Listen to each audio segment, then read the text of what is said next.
முக்கியமான அந்த பாடல் என்ன பாடல்? அப்படி போடு சாங். ஓகே, போட்டிங்களா? அப்படி போட்டிங்களா?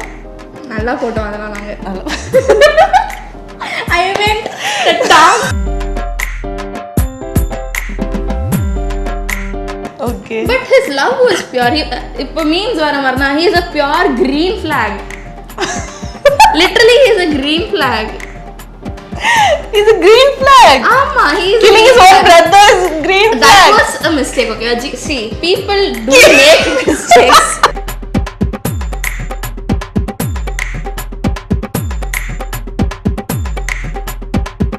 விசில் வியூவர்ஸ்க்கு ஒரு பெரிய ஹாய், ஹலோ அண்ட் வணக்கம். நான் உங்க ரித்து அண்ட் நான் ஐஸ்வர்யா சுகுமார். கில்லி 20 இயர்ஸ் கழிச்சு இப்போ ரீரிலீஸ் ஆயிருக்கு. ஸோ அதை பற்றி தான் இன்னைக்கு நாங்கள் பேச போகிறோம். ஸோ ஐஸ்வர்யா, படம் பார்த்தீங்களா? பார்த்துட்டேன். எப்படி இருந்துச்சு படம்? உங்களுக்கு பிடிச்சிருந்ததா? அதான் ட்ரிஷா மேம் சொன்ன மாதிரி தான், வாழ்க்கை ஒரு வட்டம்டான்ற மாதிரி ஆஃப்டர் 20 இயர்ஸ் ஸோ ஆரம்பிச்ச இடத்துல வந்து நின்றுருக்குன்ற மாதிரி அவங்க ரொம்ப நெகிழ்ச்சியாக ட்வீட் போட்டிருந்தாங்க. அண்ட் அவங்களுக்கு மட்டும் இல்லை, அந்த நிகழ்ச்சி ஆல்மோஸ்ட் எல்லா தளபதி ஃபேன்ஸ்க்கும் இது ஒரு நெகிழ்ச்சியான மூமெண்ட்டாக தான் இருந்தது. தியேட்டர் பிளாஸ்ட் ஆனதுன்னு தான் சொல்லணும். ஸோ நீங்கள் போய் பார்த்தீங்களா மூவி? பார்த்தேன், நான் நேற்று தான் பார்த்தேன். It was awesome. லைக் வந்துட்டு எனக்கு அந்த வைப் ரொம்ப பிடிச்சிருந்தது. பட் இன்னைக்கு ஜென்ரேஷனோட அந்த டயலாக்ஸ் எல்லாமே வந்துட்டு செட் ஆகுதா இல்லையா அப்படின்ற ஒரு டவுட்ஃபுல்லாகவே எனக்கு இருந்துச்சு. பிகாஸ் எனக்கு வந்து அவ்வளோவா நிறைய சீன்ஸில் வந்துட்டு கனெக்ட் இல்லை. எந்த டைலாக் உனக்கு செட் ஆகலை? எந்த டைலாக் உனக்கு செட் ஆகலை? நீங்கள் இப்போ வந்துட்டு ஒரு வெறியனா வெளியே வரீங்க, எனக்கு புரியல. இல்ல, இதெல்லாம் ஒத்துக்க முடியாதுங்க. 90s கிட்டோட ஃபேவரட் மூவி தான் கில்லி. ஒன் ஆஃப் த ஃபேவரட் மூவின்னு சொல்லணும். So it was a whole package. Actually அந்த மூவி வந்து எதையுமே இல்லைன்னு சொல்லிட முடியாது. பாட்டு வேணுமா பாட்டு இருக்கு, ஆக்ஷன் வேணுமா ஆக்ஷன் இருக்கு, காமெடி வேணுமா காமெடி இருக்கு, எல்லாமே இருக்குங்க. எல்லாமே இருக்குங்க, ஆனா ஓவரா இருக்குங்க. என்னங்க ஓவரா இருக்கு? என்ன ஆக்ஷன் சீக்வென்ஸ்லாம் பாருங்க. அவங்க வந்துட்டு அப்படியே இங்க இருந்து அங்க குதிப்பாங்களா, அங்க இருந்து இங்க வருவாங்களா, அதெல்லாம் எப்படி நீங்களே சொல்லுங்க. Anil fans getting triggered. இது யார் மனசையும் புண்படுத்துவதற்காக இல்ல. I was just telling what I felt. ஓகேவா? இது ஜென்யூனா நான் சொல்றேன். நான் ரொம்பலாம் வந்துட்டு எக்ஸாஜரேட்லாம் பண்ணல. I just told and I am just telling what I am feeling. Okay. So இப்போ நீங்க ரீசெண்டாக வந்து சலார் மூவிலாம் பார்த்தீங்க? சலார் பார்த்தேன். பிடிச்சிருந்ததுங்களாங்க? நான் அப்படிலாம் சொல்லவே இல்லையே. ஓகே. இல்ல இந்த ஜெனரேஷனுக்கு வந்து அப்படி ஒரு ஆக்ஷன் இல்ல. அப்படி see I'm not அது வந்து நான் வந்து என்கரேஜ் பண்ணல. அங்க இருந்து இங்க குதிக்கிறது தாவி அந்த அன்ரியலிஸ்டிக் ஆக்ஷன் சீன்ஸ் வந்து எப்படி சொல்றது, நான் வந்து சப்போர்ட் பண்ணல. பட் அந்த 90s கிட்ஸ் அந்த டைம்ல பார்த்து இப்போ திரும்ப அதை பார்க்கும்பொழுது ஒரு நாஸ்டாலஜிக் ஃபீல் கொடுக்குது. அது வந்து இல்லைன்னுலாம் சொல்ல முடியாது. அண்ட் ஓவரால் அது ஒரு கமர்ஷியல் ஃபிலிம். ஸோ கமர்ஷியல் ஃபிலிம்கான எல்லா மசாலாவும் போட்டு ஒரு பக்காவா அப்படி அவன்லேருந்து எடுத்து வச்சது தான் கில்லி மூவி என்னை பொறுத்த வரைக்கும். ஸோ எனக்கு அந்த வைப் வந்து டோட்டலாக வேற மாதிரி இருந்தது. மேபி நான் வந்துட்டு இந்த சன் டிவி கேடிவிலலாம் அந்த படம் போட்டப்ப பார்த்துருந்தா எனக்கும் நீங்கள் சொன்ன மாதிரி இந்த நாஸ்டாலஜிக் ஃபீல் வந்திருக்கலாம். பட் சின்ஸ் நான் அதெல்லாம் பார்க்கல. நான் 1-2 சீன்ஸ் தான் வந்துட்டு சின்ன வயசுலேருந்து பார்த்துருக்கேன். நேற்று தான் ஃபுல் மூவியாக நான் வந்து தியேட்டரில் உட்காந்து பார்த்தேன். பாவம் பண்ணிட்ட நீ, ஒன்றுமே பண்ண முடியாது. ஸோ ஓகே, அப்போ ஃபர்ஸ்ட் டைம் பார்த்துருக்க இல்லையா? ஸோ ஃபர்ஸ்ட் டைம் பார்த்து உனக்கு அது பிடிக்கல, உனக்கு வந்து ரிலேட் ஆகலன்னு சொல்றியா? ரிலேட் ஆகலன்னு சொல்றேன். எனக்கு வந்து கொஞ்சம் நிறைய சீன்ஸ்ல வந்துட்டு ஓவர் மசாலா ஆட் பண்ணி எந்தெந்த இடத்துல எனி ஸ்பெசிஃபிக் மேபி இந்த டயலாக்ஸ் எனக்கு எப்படி இருந்துச்சுன்னா, லைக் விஜய் வந்துட்டு இப்போ அரசியலுக்கு வராரு. இப்போது கில்லி 20 இயர்ஸ் கழிச்சு ரீரிலீஸ் ஆகுது. அதில் நிறைய டைலாக்ஸ் அவர் அரசியலில் வரதுக்கு வந்துட்டு சப்போர்ட்டிவாக பேசுகிற மாதிரி இருந்துச்சு. ஒரு பக்கா பிளானிங்கோட ரிலீஸ் பண்ணியிருக்காங்களோ, எனக்கு அந்த மாதிரிலாம் ஃபீல் ஆச்சு. என்ன டைலாக் என்ன பொலிட்டிக்கலி உனக்கு கனெக்ட் ஆன டைலாக்? லைக் இந்த லைட் ஹவுஸ் கீழே வந்துட்டு அவங்க தனலட்சுமியை வந்துட்டு கூட்டிகிட்டு போகிறதுக்கு முன்னாடி அவரும் அவர் ஃப்ரெண்டும் ரெண்டு பேசிகிட்டு இருக்கும்போது இறங்கிட்டோம், நம்ம ஜெயிச்சு தான் ஆகணும், அந்த கபடி ரிலேட்டட் இது வரும்போது ஒரு டைலாக் வரும்ல, எனக்கு சரியான டைலாக் சொல்ல தெரில. I don't want to mess it up. அது எனக்கு அப்படி ஃபீல் ஆச்சு. பட் இந்த லவ் சீக்வன்ஸ் அதெல்லாம் வந்துட்டு இட் வாஸ் ரியலி குட். அது ரொம்ப நல்லா இருந்தது. நானே ரொம்ப என்ஜாய் பண்ணேன். எனக்குமே லைட்டாக வந்துட்டு ஃபீல் ஆச்சு. அவர் வந்துட்டு வண்டி எடுக்கும்போது தனலட்சுமி உட்காரு அப்படின்னாலே அவள் தான் இல்லையே போயிட்டாலே நீ தான் அனுப்பிவிட்டு அப்படிதான் இருந்துச்சு எனக்கு. That was all cute. It was awesome. But எனக்கு ஏதோ பர்சனலாக கனெக்ட் ஆகாத மாதிரி இருந்தது. No offence, again no offence. Okay. இல்ல எனக்கு வந்து இந்த மேபி கில்லி மூவி நான் ஒத்துக்க மாட்டேன் பொலிட்டிக்கலி கனெக்டட் அந்த மாதிரிலாம். பிகாஸ் அந்த கபடிக்கு ஏற்ற அந்த ஒரு டைலாக்ஸ் தான் இருந்த மாதிரி எனக்கு தோணுச்சு. அண்ட் அப்போ இருந்த காலகட்டம் எப்படின்னு பார்த்தீங்கன்னா அந்த மாஸ் ஃபிகருக்கு வந்து சில எப்படி சொல்றது சில அஜெண்டாஸ்லாம் இருக்கும். ஸோ அது எல்லாமே டிக் பண்ணி ஓவரால் எப்படி சொல்றது எல்லாரையுமே முகம் சுழிக்க வைக்காத அளவுக்கு ஒரு படமாக தான் கில்லி படத்தை நான் பார்க்குறேன். அண்ட் அதை தாண்டி நீ வந்து இப்போ அந்த படத்தை புதுசாக பார்க்கறதுனால நீ வந்து இப்போ இந்த அரசியல் அதெல்லாம் போட்டு கனெக்ட் பண்ணி பார்க்குற மாதிரி எனக்கு தோணுது. எனக்கு வந்து டோட்டலி அது nostalgic. And another thing is இன்னொரு ப்ளஸ்ஸான ஒரு விஷயமா நான் பார்த்தது என்னன்னா கில்லி மூவிக்கு நிறைய மீம் ரிலேட்டடா கண்டென்ட் இருக்கும். ஆக்சுவலி நிறைய மீம்ஸ் வரும். என்ன பண்றது கஷ்டமா தான் இருக்கு அந்த டைலாக்ல ஆரம்பிச்சு அதுக்கப்புறம் நீயே பேசுற அதெல்லாம் நீ பேசக்கூடாது அந்த இது. ஸோ அந்த ஹாய் செல்லம்ன்றது ஸோ அதை ரீசெண்டாக கூட பார்த்தேன். Baby is a word but செல்லம் இஸ் அ எமோஷன் அப்படின்ற மாதிரிலாம் இருக்கும். அண்ட் நிறைய அந்த மாதிரி ஃபுல்லாக மீம் ரிலேட்டட் கண்டென்ட்டாக பார்த்து பார்த்து படம் முழுக்க ஏதாவது ஒரு டைலாக் வந்துச்சு அந்த மீம்ஸ் தான் ஞாபகம் வருது. ஸோ ஒரு சீரியஸான சீனை வந்து ஃபுல்லாக சிரிச்சு பார்த்து வயிறு வலி தான் ஏற்பட்டுச்சு. எல்லாருமே அதை கலாய்ச்சிட்டு அந்த டைலாக்ஸை கூடவே பேசிக்கிட்டு பாட்டு போட்டோன்னே தியேட்டரே பிளாஸ்ட் ஆகிற மாதிரி ஆடிட்டு ஸோ அந்த மாதிரிலாம் இருந்தது. ஃபார் எக்ஸாம்பிள் முத்துப்பாண்டியோட இன்ட்ரோ சீனு அது முடிச்ச உடனே அவன் போய் தனலட்சுமியோட அண்ணனை கொலை பண்ணணும். ஸோ அந்த கொலை பண்ணும் பொழுதுலாம் லிட்டரலாக அது வந்து ஒரு சீரியஸான சீனு. ஏன்னா அப்போதான் மதுரை எப்படி இருக்குன்னு சொல்லி ஹீரோவும் பார்க்குறாரு. முத்துப்பாண்டியோட வெயிட்டேஜும் காமிக்கிறாங்க. ஒரு பப்ளிக் பிளேஸில் குத்தி கொலை பண்ணி அதுலேருந்து வெளியில் வர முடியும் அந்த அளவுக்கு ஒரு மாசான கேரக்டர் தான் வில்லனும் அப்படின்னு காமிக்கிற ஒரு இடத்துல எனக்கு அந்த மீன் தான் ஞாபகம் வந்துச்சு. பிகாஸ் அந்த கொலை பண்ணும்போது அந்த சீனை அப்படியே எடுத்து போட்டு பாட்டை வேற போட்டிருப்பாங்க. இதே தான் நானும் வந்துட்டு என் ஃப்ரெண்டு கிட்ட சொன்னேன். ஐ வாஸ் வாட்சிங் the movie with my friends. அப்போ வந்து சொன்னேன் இந்த சீன்ல வந்துட்டு இந்த பிஜிஎம்க்கு பதிலாக வேற ஒரு பிஜிஎம் போட்டால் செம்மையா இருக்கும். ஸோ அந்த பிஜிஎம்லாம் வரும்போது அது ரொம்ப சீரியஸான சீனு. பட் அந்த சீரியஸான சீன்ல வந்து விழுந்து விழுந்து சிரிச்சு பார்த்துட்டு இருந்தோம். அஃப்கோர்ஸ் நானும் என் ஃப்ரெண்ட்ஸோட தான் போனேன். ஸோ விழுந்து விழுந்து சிரிச்சு பார்த்துட்டு அந்த மாதிரி. அண்ட் அதே மாதிரி ட்ரிஷா பண்ற அந்த ஒவ்வொரு விஷயமும் காரப்பொரி வேணும்னு கேட்கறது, முக்கியமான சீன்ல மயக்கம் போட்டு விழுறது, ஷாப்பிங் போனேன்னு சொல்றது. ஸோ அந்த மாதிரி விஷயங்கள் ஒருத்தி அப்படின்னு சொல்லிட்டு தேட்டரே போட்டு தேவையில்லாத பிரச்சனை இழுத்து போட்டுக்கிறவனுக்கிட்டே போதாதா சாம ட்ரிஷாவை போட்டு திட்டுறதா இருக்கட்டும். அந்த மாதிரி விஷயங்கள்லாம் ரொம்ப ரிலேட்டபிளாக இருந்தது. இப்போ உனக்கு வந்து ரிலேட்டபிளாக இல்லைன்னு சொல்கிறேன் இல்லையா. ஸோ எங்களுக்கெல்லாம் 90s கிட்ஸ்க்கு வந்து அதெல்லாம் டோட்டலாக ரிலேட்டபிளாக தான் இருக்கும் அந்த மூவி. ஸோ என்னால் ஏற்றுக்க முடியலங்க. இது வந்து பொலிட்டிக்கல் கனெக்ட் எனக்கு வந்து ரிலேட்டபிளா இல்லன்னு சொல்றது வந்து எனக்கு லேபிளிங் இட். நான் சொன்னது வந்து நீங்க அப்படியே லேபிள் பண்ணாதீங்க. நான் வந்து சொல்லல ஓகேவா. I just said what I felt. I've been repeating this for a very long time. ஓகேவா சொன்னேன் லேபிள் பண்ணாதீங்க ப்ளீஸ். ஓகே. ஸோ அப்புறம் படத்துல முக்கியமான ஒரு தூண் அப்படின்னு பார்த்தீங்கன்னா மியூசிக் அண்ட் சாங்ஸ். ஓகேவா. ஸோ எல்லா பாட்டுமே சூப்பர் ஹிட். அண்ட் விஜய்னாவே அப்பத்துல இருந்தே டான்ஸ் தான், மியூசிக் அண்ட் டான்ஸ் தான். விஜய்னாவே அது மட்டும் தான் எக்ஸ்பெக்ட் பண்ணுவாங்க.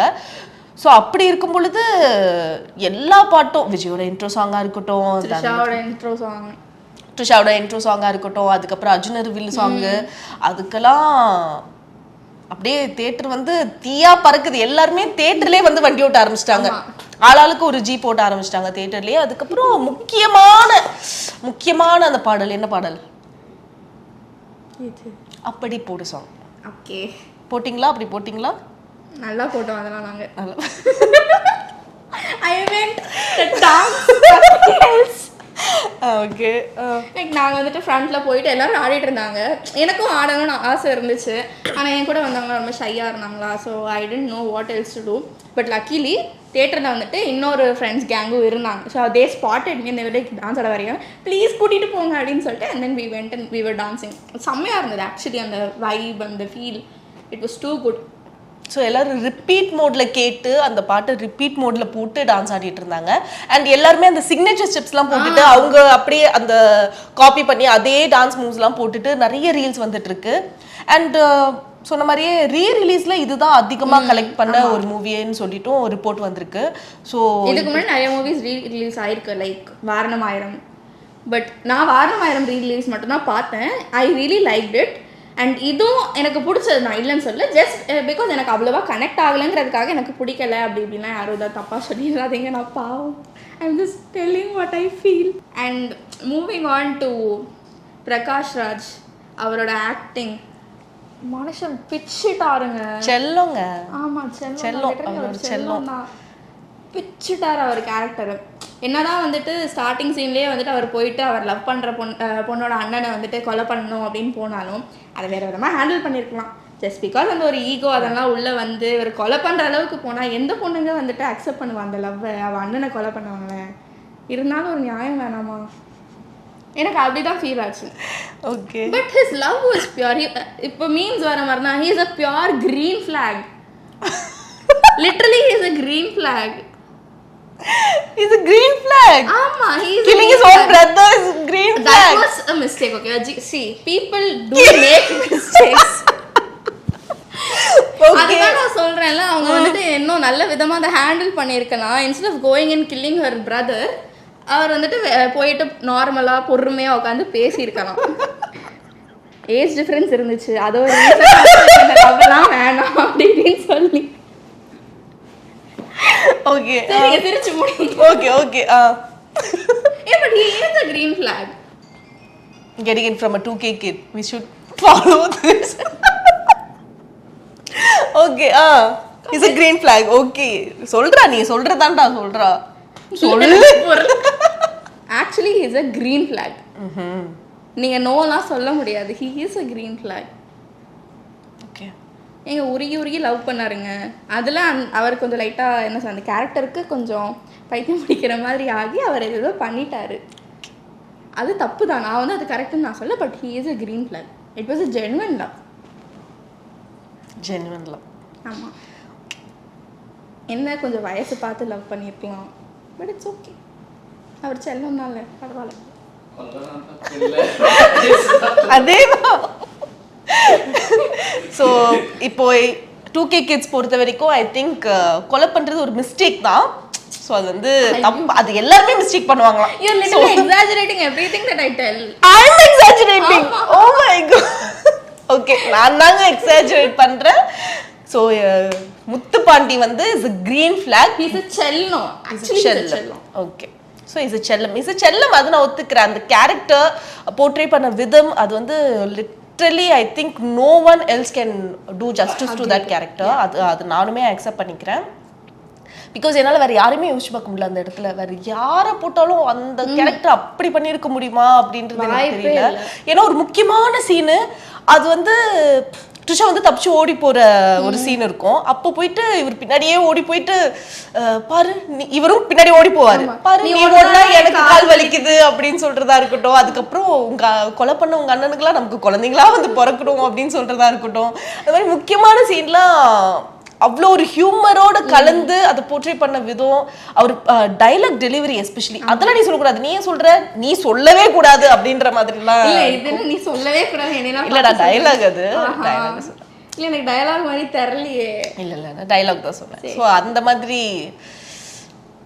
டைலாக் டெலிவரியாக இருக்கட்டும், அந்த கேரக்டரில் வேற யாரையுமே யோசிச்சு பார்க்க முடியாத ஒரு ஜஸ்டிஸ் அவர் பண்ணியிருப்பாரு. ஸோ அந்த விதத்தில் முத்துப்பாண்டி கேரக்டராக இருக்கட்டும், எல்லாருமே ஆக்சுவலி படத்துல வந்து பெருசா ஹியூமருக்குன்னு தனியா யாருமே இருக்க மாட்டாங்க. இந்த ஓட்டேரி நரி கேரக்டர் அதை பத்தி நீங்க என்ன நினைக்கிறேன்? என்னை பொறுத்த வரைக்கும் that was very good character. Like வந்துட்டு இந்த காமெடி அந்த பார்ட் வந்துட்டு ரொம்ப அழகா வந்துட்டு அவர் வந்துட்டு ஆக்ட் பண்ணி, அது ஆக்டிங்னே சொல்ல முடியல, அவர் ஜென்வனா அப்படிதான் இருக்காரோ அப்படின்ற மாதிரிலாம் எனக்கு ஃபீல் ஆச்சு மூவில. நீங்க என்ன நினைக்கிறீங்க? Actually is a great actor. Otteri நரி கேரக்டர் இப்போ நின்று பேசுற ஒரு கேரக்டர். அவர் பேசின எல்லா டயலாகும் நான் தான் அவங்க அப்பா பேசுறேன் அப்படின்னு என்ன வச்சா தெலுங்கு பட டேட்லாம் அப்படின்னு சொல்றதா இருக்கட்டும். நிறைய பேர்ல இருந்துங்க ஓட்டேரி நிறைய பேர்ல அதெல்லாம் எல்லா ஆக்சுவலி அங்கங்க பேசுற அந்த டயலாக்ஸ் இப்ப வரைக்கும் ஞாபகம் இருக்குன்னா அதுதான் அவர் ஏற்படுத்தின ஒரு தாக்கம்னு நினைக்கிறேன். அந்த அளவுக்கு ஓட்டேரி நரி, முத்துப்பாண்டி அந்த படத்துல பாருங்களேன், எல்லா கேரக்டரோட பேர் நம்ம வந்து பிரகாஷ் ராஜ்னு சொல்ல மாட்டோம், தாமுன்னு சொல்ல மாட்டோம். அந்த படத்தோட கேரக்டர் இருக்கிற பேரை தான் நம்ம சொல்றேன். எனக்கு இப்ப வரைக்கும் நான் சொல்லும் போதெல்லாம் தனலட்சுமி தான் வருது. அந்த அளவுக்கு அந்த பேரு டிஷனே வர மாட்டேங்குது. அந்த அளவுக்கு அந்த பேர் ரெஜிஸ்டர் ஆயிடுச்சு. அந்த கேரக்டர்ஸோட இம்பாக்ட் அவ்வளோ இருக்கு நம்ம லைஃப்ல. லைக் வந்து நம்ம பேசுறோம்னா நம்ம ஏன் கேரக்டர் பேர் சொல்றோம், அவங்க ரியல் நேம் சொல்லலாம். Because it has a very good impact in us. True. So அந்த மூவி எடுத்துக்கிட்டிங்கன்னாவே ஒரு 5 கேரக்டரோட பேர் வந்து அப்படியே பளிச்சுன்னு மைண்டுக்கு வந்துடும். ஓட்டேரி நரி, முத்துப்பாண்டி, தனலட்சுமி, அதுக்கப்புறம் Poovi that was a very cute கேரக்டருங்க. எனக்கு ரொம்ப பிடிச்சேன். அண்ட் பர்சனலி எனக்கு வந்து ரொம்ப கனெக்ட் ஆச்சு. பிகாஸ் எங்கள் வீட்டில் நான் தான் தங்கச்சி, எங்கள் அண்ணனுக்கு நான் ரொம்ப ஹெல்ப் பண்ணுவேன். ஆனால் தொல்லை பண்ணுவேன், நான் இல்லைன்னா சொல்ல பண்ணிவிட்டு ஹெல்ப் பண்ணுறேங்க. லாஸ்ட் மினிட் அந்த ஹெல்ப் அது யார் பண்ணுவா? ரொம்ப பியூட்டிஃபுல்லாக போர்ட்ரே பண்ணியிருந்தாங்க. அந்த பிரதர் சிஸ்டர், அந்த இந்த ஃபைட்டிங், அந்த ஐ மீன் அந்த செல்ல சண்டைங்க, அதெல்லாம் வந்துட்டு ரொம்ப அழகாக இருந்தது. ஆக்சுவலி அப்படிதான் இருக்கும். ஒரு அண்ணன் தங்கச்சி எப்படி இருப்பாங்களோ அப்படி அதை காமிச்சிருப்பாங்க. சண்டை போட்டு கொடுக்குறது. ஏய் எதுக்கு என்ன போக சொல்றேன், நான் எங்கடா சொன்னேன், இப்ப சொன்னியே, நான் எதுவுமே சொல்லி அதைத்தான் சொன்னேன் அப்படின்னு சொல்றதெல்லாம் வேற லெவல் சீனு. அண்ட் அந்த ஃபேமிலியும் எப்பவுமே அம்மா வந்து பசங்களுக்கு தான் சப்போர்ட் பண்ணுவாங்க. ஸோ அந்த விஷயமும் அது வந்து ரொம்ப அழகா காமிச்சிருப்பாங்க. அப்பா வந்து பொண்ணுக்கு சப்போர்ட் பண்றது, அந்த மாதிரி அந்த ஃபேமிலியும் ரொம்ப அழகா காமிச்சிருப்பாங்க. ஸோ அந்த மாதிரி அவங்க அம்மா ரொம்ப கியூட் அண்ட் ஜென்வனா அப்பாவியா அது ஒரு மாதிரி இருந்தாங்க. எனக்கு அது ரொம்ப பிடிச்சிருந்தது. The way that she portrayed her character. என்ன சொன்னாலும் நம்புற ஒரு டிப்பிக்கல் இந்தியன் மாமோட கேரக்டர் தான் அவங்க. என்ன சொன்னாலும் நம்பிடுவாங்க. படிக்கிறமா காலையிலேருந்து 6 மணிலேருந்து இதே எடுத்து விட்டு எஞ்சிக்காம படிச்சுட்டு இருக்கேன்னு சொன்னால் நம்புற ஒரு கேரக்டர் தான். ஸோ அந்த மாதிரி எல்லாமே ஒரு மாதிரி அதான் ஒரு பக்க கமர்ஷியல் ஃபிலிம் தான் கில்லின்றது. மூவி பார்க்கும்போது இந்த ஸ்டார்டிங் சீனில் வந்துட்டு இந்த 2 கேங்குக்கு நடுவில் அந்த ஃபைட் சீக்வன்ஸ் வரும். விஜயும் அந்த கேங் லீடரும் வந்துட்டு அப்படியே தொங்கிட்டுலாம் வந்து இறங்கும்போது கடைசியில் அவங்க அப்பா போலீஸ்கிட்டே மாட்டிப்பாங்க. அப்போ வந்துட்டு ஒரு கேரக்டரை பார்த்தோன்னே யூ மிலிட்ரி நீ எங்கேயா இங்கே அந்த மாதிரி இருந்தது. Which was Vimal. Okay okay. நீ எங்க மேன் இங்க அந்த மாதிரி தான் இருந்தது எனக்கு. அவர் இருக்கிறது தெரியாதா? எனக்கு தெரியாது. நான் தான் சொல்றேன், நான் நேற்று தான் ஃபர்ஸ்ட் டைம் பார்க்குறேன் அந்த மூவியை ஃபுல்லாகவேன்னு. பெருசா அவ்வளோவா டயலாக்ஸ் இல்லை. ஸோ அதனால ஆப்வியஸ்லி யாருக்கும் தெரிஞ்சிருக்க வாய்ப்பு இல்லைங்கிற மாதிரி தான் எனக்கு இருந்துச்சு. அண்ட் எனக்கும் தெரியலை. நேற்று பார்த்ததுக்கு அப்புறம் தான் எனக்கு தெரியுது ஓகே நீங்களும் இருக்கீங்க அப்படின்னு. எனக்கு அதே மாதிரி முத்துப்பாண்டி கூட ஒருத்தர் இருப்பாரு, கடைசி வரைக்கும் முறப்பாவே இருக்கிற ஒரு கேரக்டர், ஒல்லியா ஒருத்தர். அவர் மேலதான் கண்ணு ஃபுல் ஃபோக்கஸ் இருக்கும். பிகாஸ் அதுவுமே ஒரு மீம் மெட்டீரியலா ஒரு ஃபியூ டேஸ் முன்னாடி அது மாறுச்சு. ஸோ அவருடைய கேரக்டரா இருக்கட்டும், இந்த மாதிரி அங்கங்க மறைஞ்சிருக்கிற கேரக்டர்ஸ் கூட நம்ம பார்வைக்கு வர ஒரு படம் தான் அது. அப்படிதான் நான் பார்க்குறேன். ஸோ ஒரு 2K கிட்ட இருந்து நீங்க கில்லி ரீரிலீஸோட ரிவ்யூ கேட்டுட்டீங்க.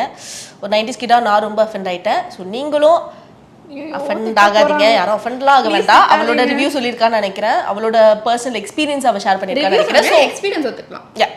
அவளோட எக்ஸ்பீரியன்ஸை ஷேர் பண்ணிக்கா. ஸோ உங்களோட எக்ஸ்பீரியன்ஸ் எப்படி இருந்தது, நீங்கள் போய் பார்த்தீங்களா இல்லையா, பார்த்தீங்கன்னா எப்படி இருந்தது அப்படின்றத கீழே காமெண்ட் செக்ஷனில் சொல்லிடுங்க. Until then, it's Ritu signing off along with Aishwarya Sukumar. bye bye.